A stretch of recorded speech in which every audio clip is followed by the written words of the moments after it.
The FBI learned that a woman and her children had been leading a covert life 13 years after they disappeared.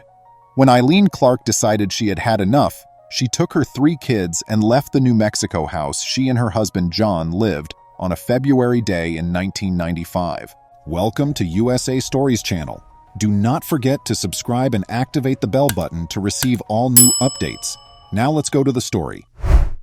The 4 then fled to the opposite side of the globe and started a new life there after spending some time on the run in North America. But ultimately, over 15 years later, their history came up with them. The narrative started in the middle of the 1980s in the U.S. state of Georgia, in the southeast, where Eileen Van Sant, then 28 years old, worked as a server in a restaurant. Currently, she became friends with the 25-year-old manager John, and the two quickly developed a romantic relationship. They became engaged shortly after, and in June 1986, they were married in Atlanta. Eileen eventually gave birth to a daughter named Rebecca, as well as 2 sons, Chandler and Hayden. After her kids were born, Eileen made the decision to give up her job and become a full-time stay-at-home mother. Despite experiencing a brief episode of postpartum depression, she appeared to adapt well to her new position. Then, shortly after Rebecca was born in 1993, the Clarks' situation deteriorated. According to Eileen, John reportedly lost his job and was jobless for 4 months. He eventually convinced Eileen that the family should go from Atlanta to New Mexico, which is around 400 miles distant, and begin a new life there. The Clarks eventually made their home in Albuquerque, where Eileen provided John with financial assistance while he launched his own window blinds company. Now, Eileen claimed that although John had always displayed a violent and verbally abusive side to his personality, at this point, she claimed that it became worse due to the strain of his new life.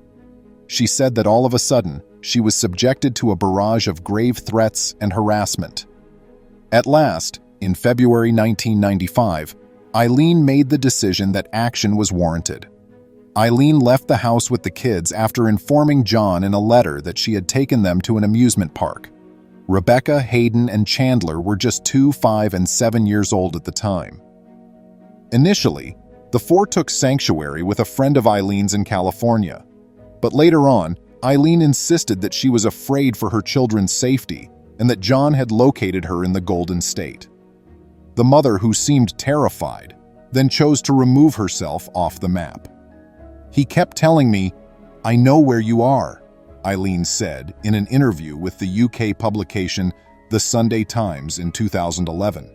She said, "I was frightened and I didn't want to go back." That was it. Eileen and the kids were no longer in John's life.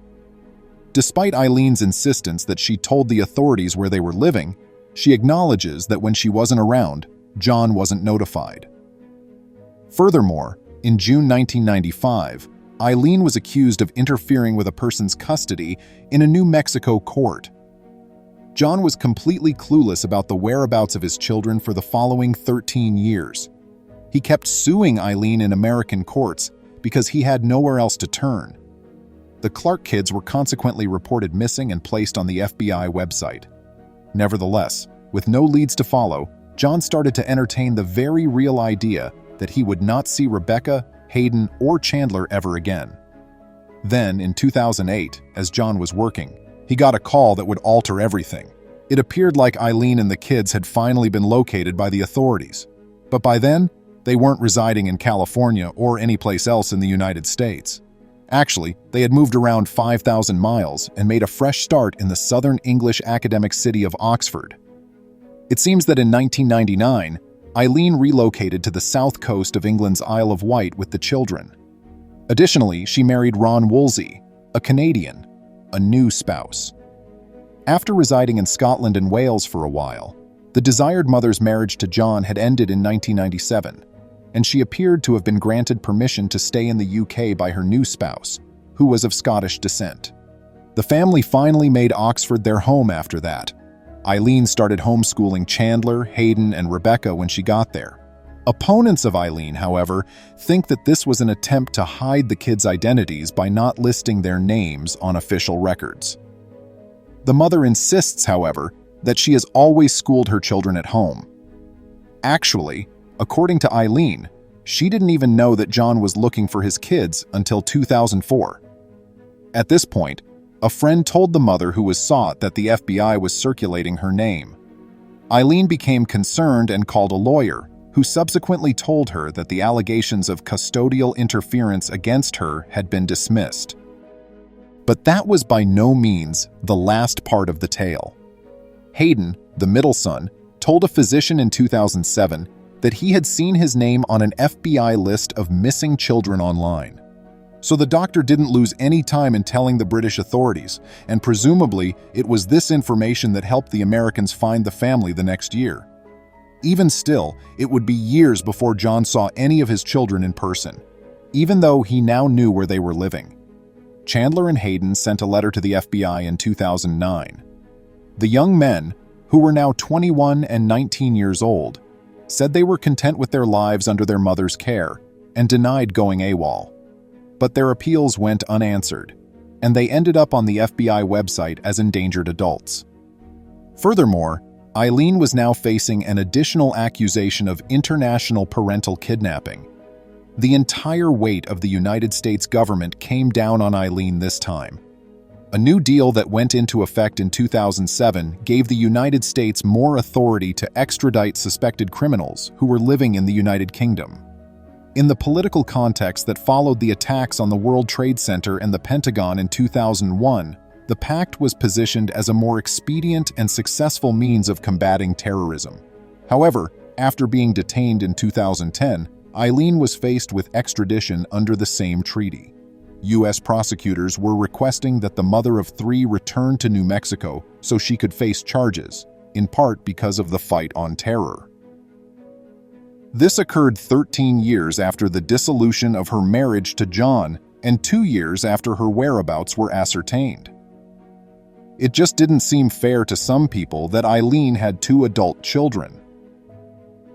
Meanwhile, Eileen started providing her version of events surrounding John's claimed verbal and physical abuse as part of her resistance to the extradition process.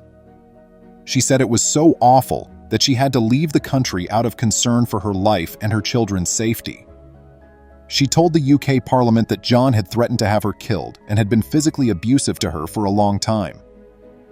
John and Eileen fought their war on both sides of the Atlantic for the next 4 years. While human rights organizations and the British press were able to back Eileen, John appeared on Dr. Phil, a talk program in the United States, to argue his point. In the meanwhile, John had a brief reunion with Hayden and Chandler when they paid him a visit in New Mexico in 2010. However, it seems that the two then went back to live with their mother and severed their relationship with their father once more. Eventually, Eileen was successfully extradited back to the United States in July 2014. She entered a guilty plea to the accusation against her in an Albuquerque court on one account, that of her daughter, Rebecca. Of the mother's children, she was the only one remaining underage. Eileen was given a year of unsupervised probation in return, and she returned to the UK with Chandler, Hayden, and Rebecca. Even after leaving the family home 22 years ago, John is still hoping to see his kids again in the future. Please remember to subscribe to our channel, give us a thumbs up, and turn on the notification bell so you won't miss any of our videos. If you enjoyed the tale, the next video that plays on your screen will probably move you too.